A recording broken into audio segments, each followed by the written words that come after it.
مولاي صل وسلم دائما أبدا على حبيبك خير الخلق كلهم. Bismillahirrahmanirrahim. Alhamdulillahirabbil alamin. Nahmaduhu wa nusalli wa nusallim ala rasulihil karim, amma ba'd.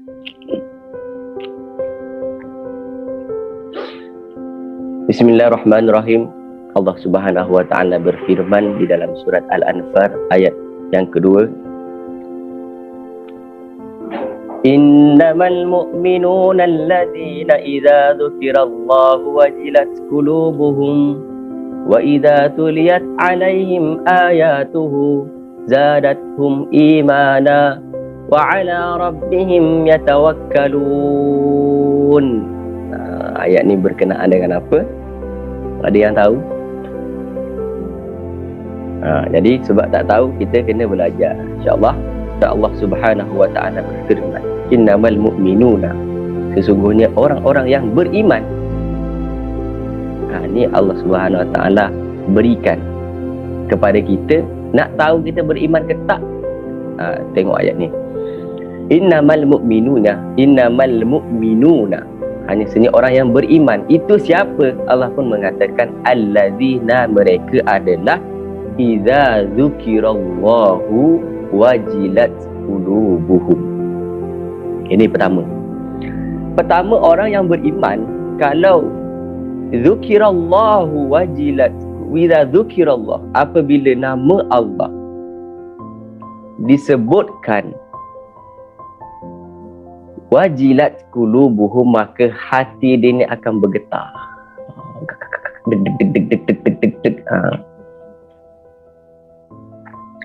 Ni satu. Wa idza tuliyat alaihim ayatuhu, apabila dibacakan ayat-ayat Allah, dibacakan firman-firman Allah, zadathum imana, maka iman dia akan bertambah. Tak cukup cuma itu, ada satu lagi, wa ala rabbihim yatawakkalun. Dia ada satu sifat dalam diri dia, selain dia bila mendengar nama Allah hati dia bergetar, dia mendengar firman Allah menambah iman dia. Yang ketiga, wa ala rabbihim yatawakkalun, semua urusan dia diserahkan kepada Allah Subhanahu wa ta'ala. Dia bertawakal kepada Allah Subhanahu wa ta'ala. Maka ayat ini adalah satu ayat yang sangat penting sekali bagi kita untuk kita tahu sejauh mana tahap keimanan kita kepada Allah Subhanahu wa ta'ala.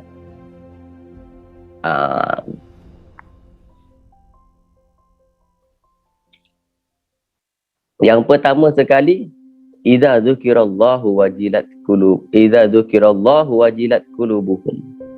Bila nama Allah disebutkan, bila nama Allah dilaungkan, macam mana kondisi keadaan hati kita semasa itu? Maka para ulama mengatakan, kalau seandainya nama Allah disebutkan, ketika nama Allah dilaungkan, kita punya hati ni biasa-biasa saja, maka ketahuilah bahawasanya tahap keibadat kamu itu adalah biasa-biasa saja, baru sampai di kulit, belum masuk ke dalam hati. So bila Allah, nama Allah tu kita dengar, tak ada rasa apa-apa, biasa. Bila azan berkumandang, biasa-biasa saja, kita boleh buat benda lain. Bermakna iman kita ni masih kat luar, belum masuk dalam hati. Jadi macam mana cara untuk biar keagungan Allah Subhanahu wa ta'ala masuk ke dalam diri kita? Iaitu dengan kita kena usaha. Benda ni dia tak akan datang sendiri. Kita jangan kata, belum sampai seru lagi ustaz nak pakai niqab, tak payah pakai ya. Ada orang kata macam tu kat saya. Saya kata memang belum sampai seru, bukan belum sampai seru, hidayah tu belum datang. Walaupun nama awak tu hidayah sendiri pun, kalau Allah tak bagi hidayah, awak tak boleh nak amal agama, nurul hidayah. Jadi tahap keagungan Allah yang akan masuk dalam diri kita tu sejauh mana kita usaha. Macam mana hari ni kita usaha ke atas kerjaya kita, maka sejauh tu yang kita akan dapat. Kalau duduk lepak, kerja buat tak fokus, awak akan dapat apa yang awak akan buat. Begitu juga dengan keimanan kepada Allah Subhanahu Wa Taala. Ketahui benda ni kita kena usahakan. Kita tak boleh duduk santui belum dapat hidayah. Bila nak dapat hidayah, takkan nak tunggu ketika malaikat Israel datang kepada kita baru kita nak sedar. Maka ulama mengatakan bahawasanya untuk kita rasa datang ni bergetarnya hati dalam diri kita ni, iaitu dengan kita kena usahakan. Kita kena ada rasa cinta, kita kena ada rasa bahagia dengan apa yang kita nak tu. Jadi hari ni kita tengoklah apa yang ada dalam hati kita. Kita nak tahu apa yang ada dalam hati kita ni bila kita dengar benda tu, dia jadi terus. Apa saja. Contoh Nazmi. Dia dengar je. Dia tu dia tahu ni Volkswagen. Ni Triton. Mungkin dalam hati dia tu ada keagungan kereta. Wallahualam, saya tak tahu. Tetapi ni tanda-tanda untuk kita tahu apa dalam hati kita tu. Dengar sekali je tahu. Yang kedua, wa idza tuliyat alaihim ayatuhu zadatuhum imana. Bila mana dibacakan firman Allah Subhanahu Wa Taala, bila kita dengar ayat Al-Quran, bila kita dengar hadis Nabi Muhammad sallallahu alaihi wasallam, iman kita jadi bertambah. Bukan semakin belajar, semakin dengar, semakin ngantuk. Ada orang bila dengar Quran dia ngantuk. Ustaz, saya tak boleh lah dengar. Ngantuk menyelubungi diri saya. Macam seminggu tak tidur rasa kalau dengar Quran. Ada orang macam tu. Maka kena usahakan. Usaha. Sebab apa? Usaha adalah tangga kejayaan. Betul. Jadi untuk berjaya kena usaha. Usaha untuk bagaimana kita ada rasa cinta kepada firman Allah, untuk ada cinta kepada hadis Nabi Muhammad sallallahu alaihi wasallam. Maka kita kena syukur dengan atas apa nikmat yang Allah berikan kepada kita sekarang. Kita dapat dengar Al-Quran, kita dapat baca Al-Quran. Ramai sebenarnya orang yang nak baca Al-Quran tetapi Allah Subhanahu Taala tak pilih dia. Banyak, ramai. Dia nak baca Al-Quran, dia tak boleh baca. Tak reti. Nak buat macam mana lagi? Ulama mengatakan idza dzikirallahu wajilat qulubuhum. Macam mana bertambahnya iman seseorang bila dia mendengar Al-Quran, seperti mana macam mana dia nak dapat cara untuk bila dia dengar Al-Quran, dia bertambah iman dia bertambah takwa dia kepada Allah Subhanahu Wa Taala. Sebagai contoh, benda tu dah ada, Quran tu dah ada belum dalam hati kita. Sebagai contoh, ada sesuatu dalam hati kita.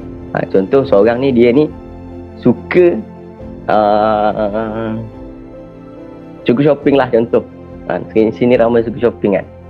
So bila saya ceritakan benda yang tak ada kaitan dengan shopping, buat nak tak nak je dengar. Betul. Contoh kalau kita nak dakwah hartanah, contohlah Kak Zamzila ke siapa nak pergi dakwah hartanah ni kan, niat nak berdakwah ni hartanah. Tapi dia ni tak ada hartanah dalam fikiran dia, tak ada dalam hati dia. Dia tak tahu pun benda tu. Cakaplah sampai berbuih pun tak akan ada efek. Maka dia perlu kepada proses. Begitu juga dengan Al-Quran. Macam mana nak zadatuhum iman, nak ada tambahnya iman seseorang ketika baca Al-Quran, sedang Al-Quran tak ada dalam hati dia, tak ada dalam fikiran dia. Ini yang kedua. Yang ketiga, wa ala rabbihim yatawakkalun. Semua urusan dia tawakal kepada Allah Subhanahu Wa Taala. Ini adalah 3 tanda-tanda untuk kita mengetahui sejauh mana derajat iman kita di sisi Allah Subhanahu Wa Taala. Maka selepas dengar ayat tadi tu jangan rasa nak bangga dulu, saya ni orang beriman. Dah ada belum 3 ni dalam diri kita? Ketika dengar nama Allah, ketika laungan azan berkumandang, kita ni macam mana? Ketika dengar nama Allah, kita ni bergetar ke tak hati kita? Faham? Bergetar ke tak? Jadi semua pasrahkan kepada Allah Subhanahu Wa Taala.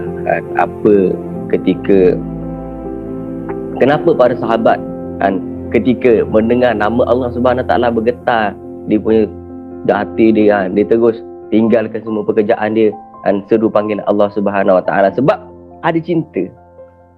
Untuk dapatkan rasa cinta, untuk dapatkan hati yang bergetar ketika sebut nama Allah ni, dia kena ada rasa cinta dulu. Seperti orang yang dilamun cintalah.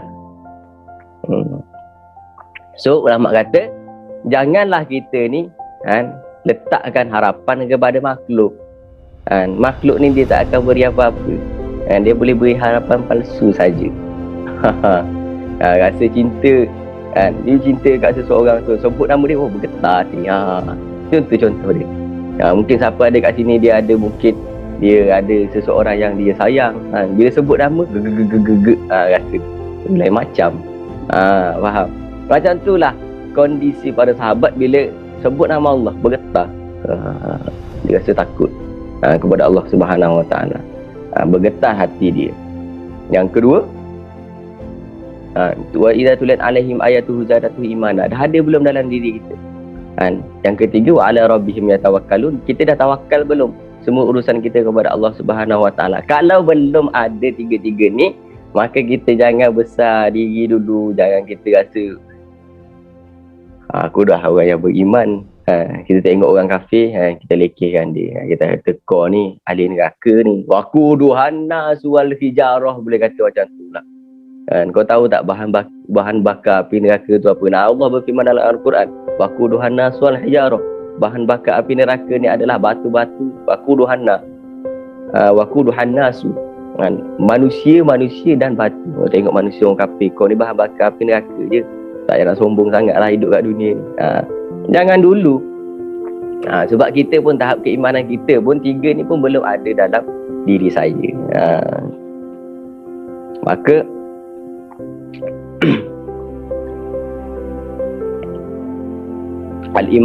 maka ada seorang seorang murid, dia bertanya kepada guru dia, wahai Syekh, kenapa setiap kali saya mendengarkan engkau membacakan ayat-ayat Allah, engkau membacakan sabda-sabda Nabi, saya ni rasa ngantuk sangat. Maka sang guru pun menjawab pertanyaan anak murid dia. Pertanyaan ni, jawapan dia betul, tapi agak perit juga lah nak dengar. Maka sang guru kata, innakal himan yalbisunan nas. Engkau ni adalah manusia yang berselimut. Engkau ini adalah keldai yang berselimut manusia sahaja. Faham? Jadi macam mana kita kena usahakan biar kita tak jadi macam himar tu. Bila dengar ayat Al-Quran, jangan tidur. Bila dengar ada orang menyampaikan ilmu agama, sabda Nabi, jangan ngantuk. Buang perasaan tu. Tawajuhkan hati kita, doa supaya Allah Subhanahu Wa Taala berikan kepada kita kecintaan kepada Al-Quran. Maka bila masuk kecintaan Al-Quran dalam diri kita, maka akan zadat iman kita. Bukan wa iza tuliyat alaihim ayatuhu zadatuhum nauma. Apabila dibacakan firman Allah Subhanahu Wa Taala, maka bertambah ngantuk. Maka Al-Imam Al-Ghazali mengatakan berkenaan wa ala rabbihim yatawakkalun ini untuk kita tahu, untuk kita rasakan, untuk kita belajar macam mana cara untuk bertawakal. Ini ada 3 cara. Ada 3 jenis manusia yang dia ni bertawakal kepada Allah Subhanahu Wa Taala. Pertama, iaitu tawakalnya seseorang kepada Allah Subhanahu wa taala sebagaimana seseorang bertawakal urusan dia kepada seseorang yang ahli dalam menyelesaikan masalah dia. Panjang sikit. Ini derajat tawakal yang paling rendah sekali. Faham? Dia memasrahkan semua urusan dia kepada orang yang menurut dia ni adalah orang yang ahli untuk menyelesaikan masalah dia. Contoh sekarang saya bagi contoh. Kita ada masalah dalam urusan mahkamah. So, untuk selesaikan masalah kat mahkamah, maka kita pasrahkan urusan kita kepada lawyer, betul? Sebab dia menurut kita, dia ni adalah seorang yang pandai, yang tak pernah kalah dalam apa pun kes yang dia buat dalam mahkamah tu, dia akan menang straight. Sampaikan satu dunia nak cari dia. So, kita pasrahkan urusan kita kepada dia. Ini derajat tawakal yang paling rendah. Yang kedua, tawakkalut tifli 'alal ummi, tawakalnya seorang bayi kepada ibunya. Apa pun, apa nama dia, lapar, apa yang dicari, mami lapar, mami cucu, macam-macam. Takat tawakal seorang anak kepada ibu. Apa beza dia? Tawakal yang tadi dengan tawakal yang ni. Tawakal seseorang kepada orang yang ahli dan tawakal seorang anak kepada ibu, apa? Apa dia punya beza? Tak perbezaan dia. Yang ketiga, yang kedua tadi, tawakkalu tifli 'alal ummi, kan? Tawakalnya seorang anak kepada maknya. Tawakal tifli ni budak kecil.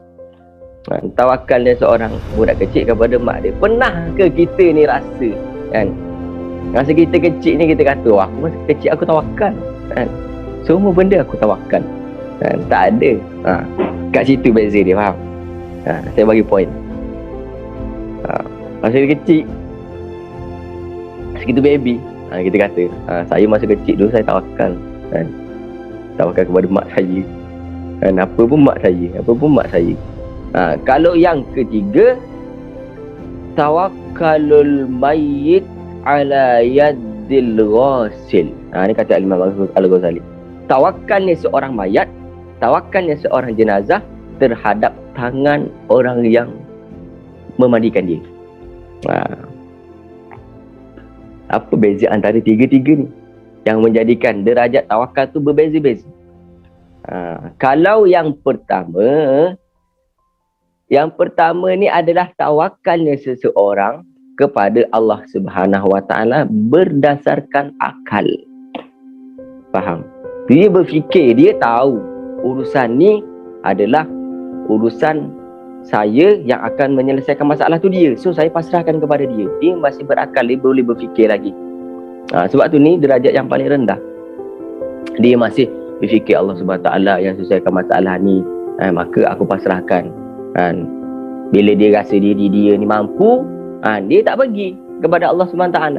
Bila saya rasa masalah ni saya boleh settle, buat apa saya nak pergi settle dengan lawyer? Faham? Saya boleh settle sendiri. Ni derajat tawakal yang paling rendah. Sebab bila dia rasa dia tak mampu, baru dia tawakal. Jangan kita rasa macam tu. Tapi ni pun dah bagus sebenarnya. Kita rasa kita tak mampu, kita tawakal kepada Allah SWT. Rasa mampu, poyo tak nak tawakal. Kata aku boleh buat sendiri, kan? Kerja aku boleh buat sendiri, Allah bagi tarik kudrah. Maka ini derajat tawakal yang paling rendah. Ada paling rendah lagi, tak tawakal langsung. Buat apa je tak ada, pasrahkan kepada Allah Subhanahu wa taala.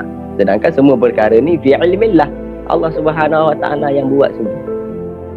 Okey. Yang kedua, tawakkalut tifli alal ummi tadi, jadi ni tak ada berfikir dah. Dia tak ada fikir, kan? Siapa, dia pasrahkan kepada mak dia. Semua urusan ni dipasrahkan kepada mak dia. Itu beza antara yang ketiga dan yang kedua.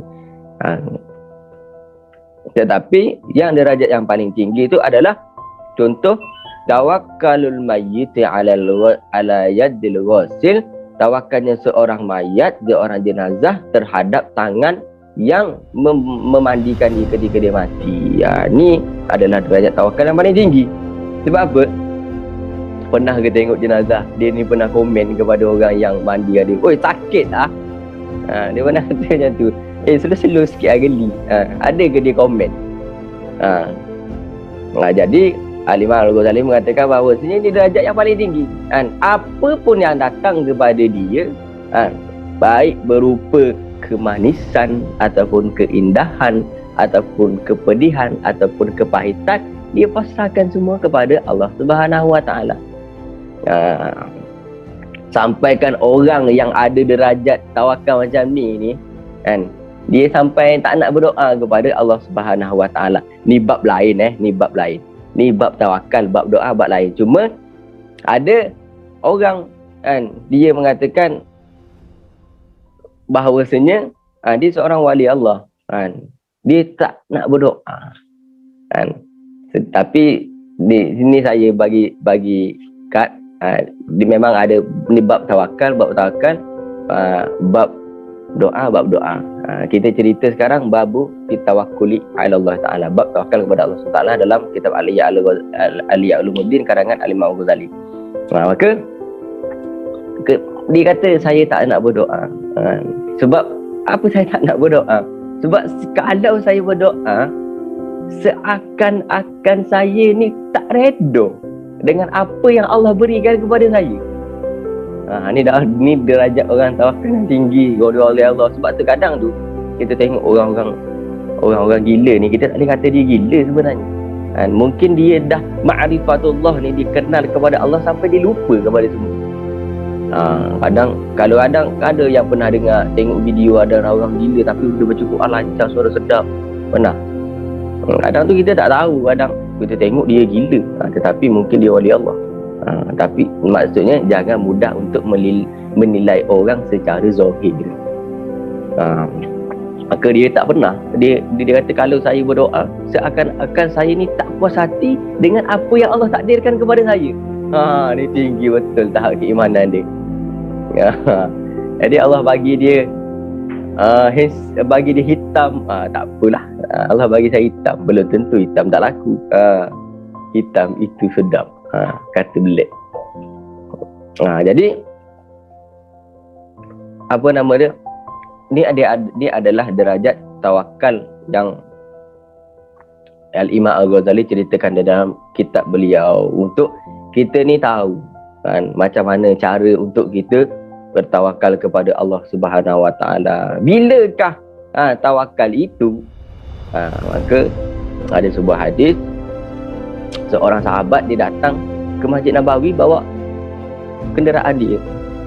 Maka masa dia nak parking kuda dia tu dekat depan Masjid Nabawi tu, Nabi kata ikat kemudian kamu tawakal.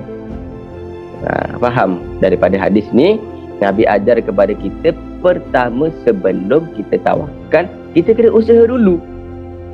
Kita jangan tawakal tak apalah, tawakal tinggallah motor kat depan tu, parking sana, Rafiq tinggal motor kat sana, tawakal kunci letak kat situ, hilang pada muka. Tawakal juga, tapi tawakal setelah berikhtiar. Macam kita bekerja, kita bekerja, lepas bekerja kita tawakal rezeki datang dari Allah Subhanahu Wa Taala. Jangan rezeki semua datang dari Allah Taala, tak payah kerja tak apa. Ni adalah satu kefahaman yang salah. Maka Al-Imam Al-Ghazali mengatakan bahawasanya tawakal itu adalah seperti sesuatu yang Allah berikan kepada kita untuk kita menunjukkan rasa cinta. Sejauh mana kita tawakal, sejauh tu cinta kita. Dan tawakal ini adalah ciri-ciri orang yang beriman. Setelah kita dengar nama Allah Subhanahu Wa Taala, bergetar hati kita kan, setelah mendengar firman Allah Subhanahu Wa Taala, menambah iman kita dan apabila datang masalah kepada kita kan, kita pasrahkan kepada Allah Subhanahu Wa Taala. InsyaAllah sambung esok. Maulaya shalli liwasallim daiman abada ala habibika khairil khalqi kullihim huwal habibul ladzi turja syafa'atuhu likulli hawli minal ahwali muntahimin. Ya Rabbi bil Mustafa balligh maqasidana ighfir lana ma madha ya wasi'al karami ya arhamar rahimin ya arhamar rahimin ya arhamar rahimin farij 'alal muslimin. Bismillahirrahmanirrahim. Ya Rabbana اعترفنا بأننا اقترفنا وآننا أسرفنا على لظى أسرفنا فتب علينا توبة تغسل لكل حوبة واستر لنا أوراتي وآمن الروآت. Ya Rabbana a'tarafna bi'annana aqtarafna wa ananna asrafna ala ladha asrafna waghfir li walidina rabbi wa mauludina wal ali wal ikhwani wasairil khilali. Ya Rabbana a'tarafna bi'annana aqtarafna wa ananna asrafna ala ladha asrafna fadla wa judan manna la biktisabi minna bil Mustafa rasuli nahdha bi kulli suli. Wabillahi taufiq wal hidayah. Assalamualaikum warahmatullahi wabarakatuh.